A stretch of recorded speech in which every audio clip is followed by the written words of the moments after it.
They are watching, right now, as you collect your age pension, as you report your income, as you manage your assets. Centrelink has a monitoring system running in the background that most Australian pensioners have absolutely no idea exists. And in 2026, that system just got significantly more powerful. If you are receiving any kind of Centrelink payment and you haven't heard about these changes, this video could genuinely save you from a debt notice, a payment suspension, or worse, a fraud investigation that turns your retirement into a nightmare. Welcome to Vertex Wealth Australia. This channel exists to give everyday Australians the financial information that actually matters, the stuff that protects your money, your pension, and your peace of mind.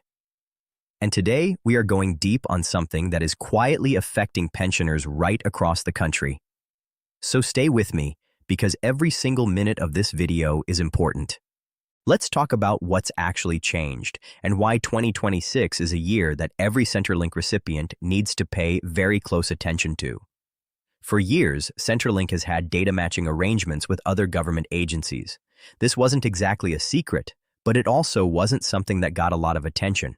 The Australian Taxation Office, the Department of Home Affairs, state revenue offices, banks and financial institutions have all been sharing data with Services Australia in various forms for a long time.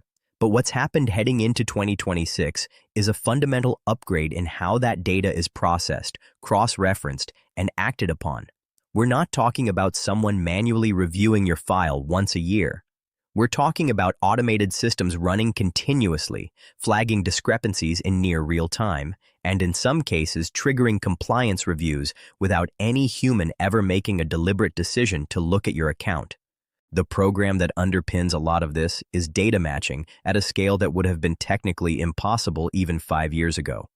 Centrelink's systems are now capable of cross-referencing your declared income and assets against ATO tax return data, bank transaction records reported under the Financial Institutions Reporting Framework, land title registry information from every state and territory, share registry data, superannuation fund records, and even foreign income disclosures. If there is a gap between what you've told Centrelink and what any of these other sources are saying, that gap gets flagged. And when it gets flagged, you get a letter. Or your payment changes without warning, or both. Now here's where it gets really important for pensioners specifically. The age pension in Australia operates on an income test and an assets test.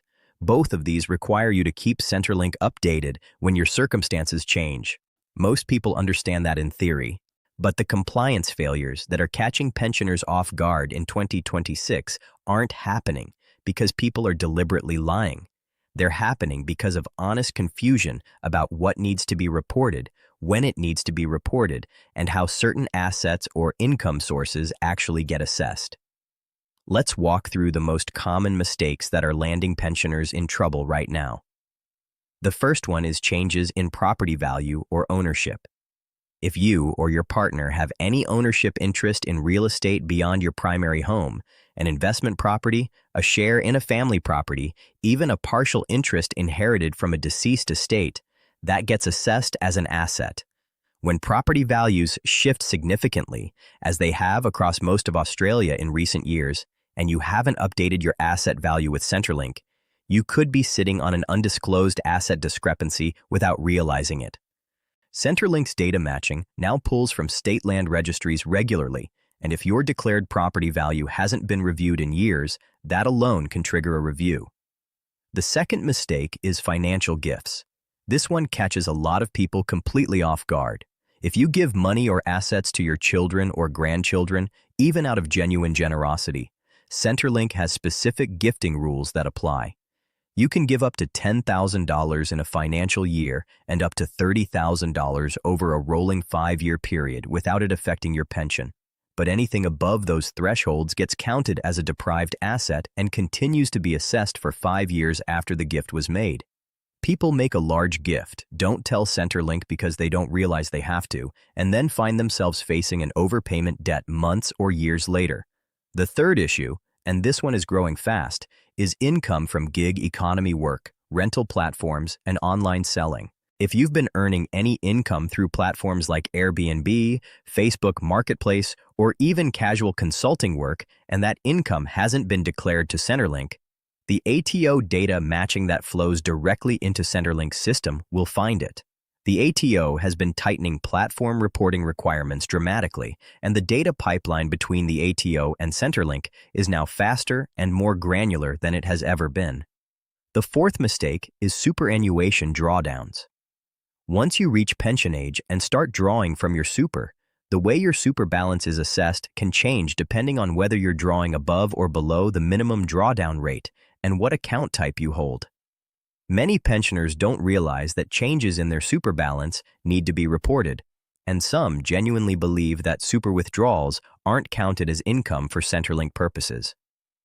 The rules here are complex. They vary based on your age and account type, and getting them wrong can have significant consequences. What should you actually do with all of this information? First, log into your MyGov account linked to Centrelink and review every single piece of information that is currently on your record. Check your income, check your assets, check your property values, check your partner's details if applicable. Look at it critically. Ask yourself whether everything there still accurately reflects your current situation. If anything looks off or outdated, update it now, before Centrelink's system flags it first. Second, if you've made any significant financial decisions in the last 2 years, including selling property, making gifts, starting any side income, or drawing down super in a non-standard way, speak with a financial counselor or a Centrelink specialist before assuming you're compliant. The rules are complicated enough that even well-intentioned people get them wrong, and the consequences of getting them wrong are serious. Third, don't ignore letters from Centrelink. This sounds obvious, but every year thousands of Australians let compliance correspondence sit unopened or unread because they find it stressful or confusing. Those letters have deadlines. Missed deadlines make everything worse. Your pension is not charity. It's a support system you've contributed to and earned the right to access. But accessing it correctly, reporting honestly, and staying on top of the rules is entirely your responsibility. And in 2026, the system checking whether you're doing that is more sophisticated than it has ever been.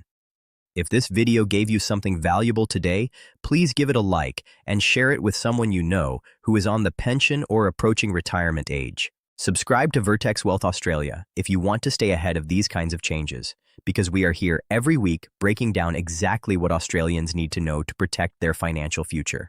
Stay sharp, stay informed, and we'll see you in the next one. This is Vertex Wealth Australia, and your financial future matters.